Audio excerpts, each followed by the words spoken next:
Perkenalkan, nama saya Anuda Sambulonga, kelas D, mahasiswa semester 2, Prodi Pendidikan Guru Sekolah Dasar dengan NIM 2361125. Di sini saya akan menjelaskan materi IPA mulai dari pertemuan 1 sampai ke pertemuan yang ke-7.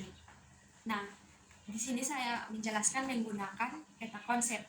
Nah, dalam materi yang pertama yaitu tentang hakikat IPA. Apa itu hakikat IPA? Hakikat IPA adalah makna alam dan berbagai fenomenanya yang dikemas dalam sekumpulan teori melalui proses ilmiah yang dilakukan oleh manusia. Di sini ada 4 unsur hakikat IPA. Yang pertama itu sikap.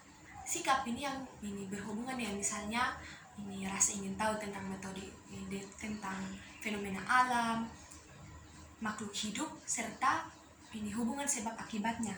Nah, yang kedua di sini yaitu proses. Proses itu yang berhubungan dengan prosedur atau pemecahan masalah melalui metode ilmiah. Nah, yang ketiga di sini itu produk, yang itu berupa fakta, prinsip, teori dan hukum. Yang keempat itu aplikasi. Nah, aplikasi yaitu penerapan metode ilmiah dan pembelajaran IPA dalam kehidupan sehari-hari. Sekarang kita akan masuk dalam pokok pembahasan yang kedua, yaitu pengertian pembelajaran IPA di SD merupakan pembelajaran yang membuat siswa memperoleh pengalaman langsung sehingga menambah wawasan siswa untuk menerima dan menyimpan konsep yang telah dipelajarinya.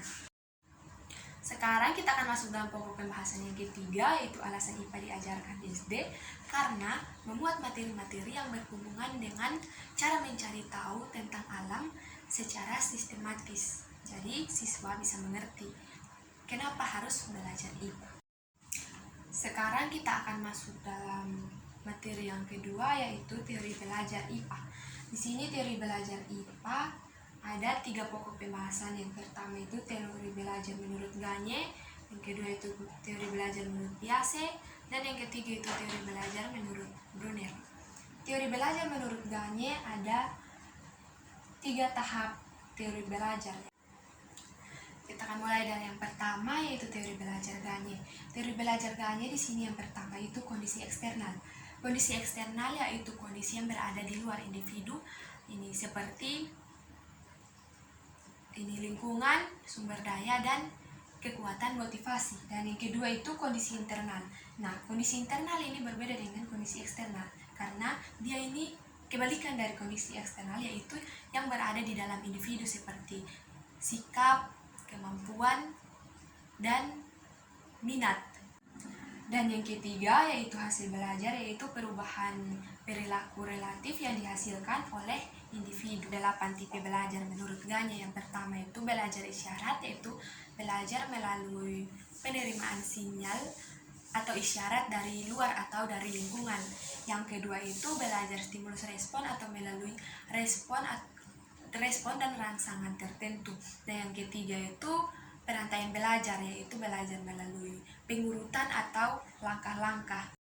Yang keempat yaitu belajar asosiasi, yaitu belajar melalui hubungan antar stimulus respon. Yang kelima itu belajar konsep, yaitu belajar melalui konsep atau ide. Yang keenam yaitu belajar prinsip, belajar melalui prinsip-prinsip yang diterima. Yang ketujuh itu belajar solusi, belajar melalui cara menyelesaikan masalah yang ada. Berikut kita akan masuk dalam pokok pembahasan yang kedua, yaitu teori belajar menurut Piaget. Dalam teori belajar Piaget ada 3 macam teori kognitif. Yang pertama yaitu organisasi sistem pengetahuan atau cara berpikir atau sistem pengetahuan anak yang disertai dengan pencitraan realistis. Contohnya misalnya anak laki-laki umur 4 tahun, dia bisa menatap benda dan dia bisa mengkombinasikan antara 2 benda tersebut secara bersamaan. Dan di sini yang kedua yaitu adaptif atau adaptasi, yaitu cara anak untuk menyesuaikan skema sebagai tanggapan atas lingkungan. Nah, adaptif atau adaptasi ini dibagi atas 2 bagian, yaitu asimilasi dan akomodasi. Nah, asimilasi menurut Piaget yaitu merujuk pada memahami pengalaman baru melalui skema yang sudah ada dalam otak, sehingga individu melalui proses adaptasi atau penyesuaian bisa menggabungkan antara pengetahuan yang baru dan pengetahuan yang sudah ada di dalam otaknya. Sedangkan akomodasi yaitu istilah yang digunakan Piaget untuk mengubah skema yang sudah ada sesuai situasi yang baru. Dan yang ketiga yaitu ekuilibrasi atau keseimbangan antara pemahaman yang sekarang dan pengalaman yang baru. Ekuilibrasi dapat diartikan yaitu sebagai kemampuan. Sekarang kita akan masuk dalam pokok pembahasan yang ketiga yaitu teori Brunner. Dalam teori Brunner ada 3 proses kognitif belajar. Yang pertama itu memperoleh informasi baru. Nah, dalam memperoleh informasi baru atau kita mendapatkan informasi baru, kita harus mencari tahu terlebih dahulu atau kita harus mencari kepastian terlebih dahulu apakah informasi baru yang kita dapat itu benar, itu valid atau tidak. Setelah kita mendapatkan kebenarannya baru kita mulai berkomentar. Nah, yang kedua itu transformasi dan yang ketiga itu adalah evaluasi. Sekarang kita akan masuk dalam materi yang ketiga yaitu tentang taksonomi Bloom. Dalam taksonomi Bloom ada 3 pokok pembahasan. Yang pertama itu teori ranah kognitif, yang kedua itu ranah afektif, dan yang ketiga itu ranah psikomotor. Yang pertama yaitu ranah kognitif. Ranah kognitif yaitu ranah yang mencakup mental atau otak seseorang atau seorang siswa, yaitu kemampuan yang dimiliki siswa. Dalam ranah kognitif terdapat 6 proses berpikir. Yang pertama yaitu pengetahuan atau C1 atau pengetahuan atau knowledge. Nah, dalam pengetahuan ini siswa dituntut atau siswa diminta untuk menghafal suatu materi atau pelajaran. Contohnya siswa berupa rumus, berupa hafalan atau tanggal-tanggal penting dalam sejarah, atau bisa juga disuruh untuk mengidentifikasikan unsur-unsur dalam sebuah objek. Dan yang kedua yaitu pemahaman atau C2. Dalam pemahaman siswa diharuskan untuk bisa menjelaskan atau menafsirkan atau mengartikan sebuah materi atau pembelajaran. Nah, contohnya siswa disuruh untuk membaca sebuah artikel atau sebuah berita. Setelah itu siswa disuruh untuk membuat ringkasan singkat tentang apa yang dibaca dari artikel. Yang ketiga atau C3 itu aplikasi. Nah, dalam aplikasi siswa diuji kemampuannya atau pengetahuannya dalam menyelesaikan atau pemecahan masalah. Contohnya siswa diberikan permasalahan atau diberikan sebuah soal dan kemudian mereka menemukan solusi atau mencari solusinya sendiri menggunakan pemahaman dan hasil otaknya sendiri. Yang keempat yaitu analisis. Nah, analisis yaitu siswa diuji kemampuannya dalam mempraktikkan segala kemampuannya untuk membuat solusi dalam kehidupan sehari-hari dan menemukan sebab akibatnya. Contohnya siswa diberikan permasalahan atau diberikan suatu proyek dan siswa harus mempraktikkan kemampuannya dalam dan menemukan sebab akibatnya untuk memecahkan solusi untuk memecahkan permasalahan tersebut. Yang kelima yaitu sintesis. Nah, dalam sintesis yaitu siswa diuji keahliannya untuk menggabungkan atau menghubungkan berbagai komponen atau aspek. Yang terakhir yaitu C6 atau evaluasi, yaitu keahlian siswa untuk menciptakan prediksi atau keputusan dalam sebuah persoalan dalam pengetahuan yang dimilikinya.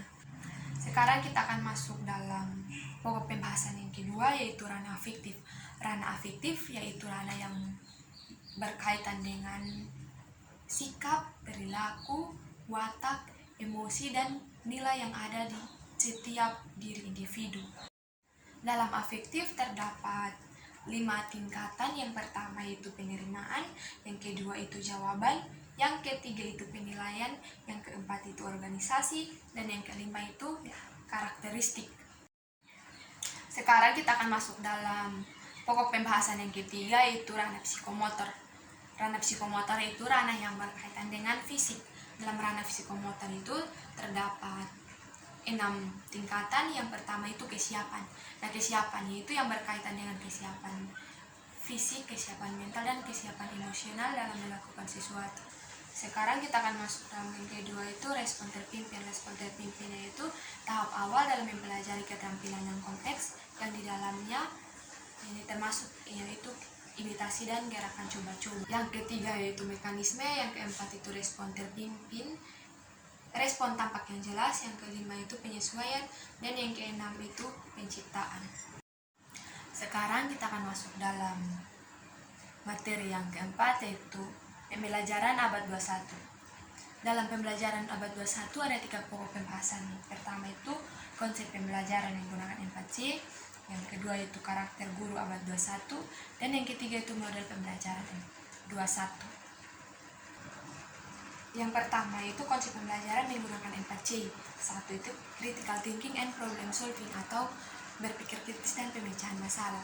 Berpikir kritis merupakan suatu proses yang terarah dan jelas yang digunakan dalam kegiatan mental seperti pemecahan masalah, pengambil keputusan, menganalisis asumsi, dan melakukan penilaian ilmiah. Yang kedua yaitu creativity and innovation, atau daya cipta dan inovasi. Creativity atau kreativitas tidak identik dengan anak yang pintar menggambar atau pintar merangkai kata dalam tulisan, tetapi kreativitas juga dapat dimaknai sebagai kemampuan berpikir outside the box tanpa dibatasi dengan aturan yang mengikat. Yang ketiga itu collaboration atau kolaborasi, yaitu aktivitas bekerja sama antara seseorang atau beberapa dalam satu kelompok untuk mencapai tujuan yang telah ditetapkan. Nah, yang keempat yaitu communication. Communication yaitu cara siswa dalam menyampaikan ide atau pikirannya secara jelas, tepat, dan efektif. Sekarang kita akan masuk dalam pokok pembahasan yang kedua, yaitu karakter guru abad 21. Dalam karakter guru abad 21, yang pertama itu adalah lifelong learner atau pembelajaran seumur hidup. Guru perlu mengupdate pengetahuannya, bisa melalui banyak membaca atau berkolaborasi atau bertanya kepada guru-guru lain atau kepada senior-senior, dan bisa juga belajar melalui para ahli-ahli. Dan yang kedua yaitu kreatif dan inovatif. Siswa yang kreatif lahir dari guru-guru yang kreatif dan inovatif. Oleh karena itu, sebagai guru harus pintar memanfaatkan sumber belajar yang ada sehingga dapat merangkai pembelajaran di dalam kelas. Yang ketiga itu mengoptimalkan teknologi, yaitu ciri model pembelajaran abad 21 dengan blended learning atau menggunakan tatap muka dan online. Yang keempat itu reflektif. Guru yang reflektif adalah guru yang mampu menggunakan penilaian hasil belajar siswa untuk meningkatkan kualitas belajar di dalam kelas. Yang kelima yaitu kolaboratif, yaitu keunikan pembelajaran abad 21, yaitu siswa dan guru berkolaborasi dalam pembelajaran. Yang keenam yaitu menerapkan student center, yaitu salah satu kunci dalam pembelajaran kelas kekinian, yaitu siswa yang berperan aktif dan guru sebagai fasilitator. Yang ketujuh itu menerapkan pendekatan diferensiasi, yaitu guru harus mendesain kelas berdasarkan gaya belajar siswa. Sekarang kita akan masuk dalam pokok pembahasan yang ketiga, yaitu model pembelajaran abad 21. Ada 6 model pembelajaran. Yang pertama itu student center, yaitu model pembelajaran yang berpusat pada siswa. Pembelajaran mengikuti karakter siswa, baik minat maupun kemampuan siswa, dan di sini guru hanya sebagai fasilitator. Yang kedua yaitu discovery learning, yaitu model pembelajaran yang cenderung siswa menemukan pelajaran secara mandiri atau secara individu. Yang ketiga itu flatbread classroom, yaitu model pembelajaran yang digunakan sekarang. Siswa diberikan materi atau diberikan akses, kemudian siswa mengakses materi tersebut di rumah. Setelah itu siswa belajar untuk pertemuan minggu berikutnya. Yang keempat itu project based learning. Project based learning itu misalnya siswa diberikan suatu project dan kemudian siswa menemukan solusi tersendiri untuk menyelesaikan project tersebut. Yang kelima itu collaborative learning. Collaborative learning itu siswa dan guru saling berkolaborasi dalam kelas untuk menemukan masalah atau solusi dari permasalahan tersebut atau contoh-contoh soal misalnya. Yang keenam itu blended learning. Blended learning yaitu perpaduan antara tatap muka dan online. Sekarang kita akan masuk dalam materi yang kelima, yaitu materi yang terakhir, yaitu kompetensi guru abad 21. Nah, kompetensi adalah kemampuan atau kecakapan seseorang dalam menjalankan tugasnya dengan baik, atau itu baik sebagai guru, sebagai dosen, sebagai siswa, sebagai mahasiswa. Nah, dalam kompetensi abad 21 itu ada 4 pokok pembahasan. Yang pertama itu pedagogik. Pedagogik yaitu ini dimana seorang guru harus bisa mengelola pembelajaran di dalam kelas. Nah, yang kedua yaitu kepribadian. Kepribadian itu yang berkaitan dengan sikap, perilaku, dan tindakan guru di dalam kelas. Nah, yang ketiga yaitu sosial. Sosial itu yang berkaitan dengan bagaimana guru berinteraksi dengan sesama guru, guru berinteraksi dengan siswa, guru berinteraksi dengan kepala sekolah, atau semua yang ada di dalam lingkungan sekolah. Yang keempat yaitu profesional.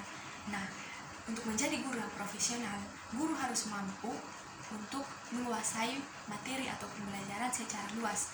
Nah, dengan cara guru bisa banyak membaca, atau guru bisa menanyakan ini kepada sesama guru, atau bisa bertanya kepada ahli-ahli. Sekian penjelasan materi dari saya. Terima kasih.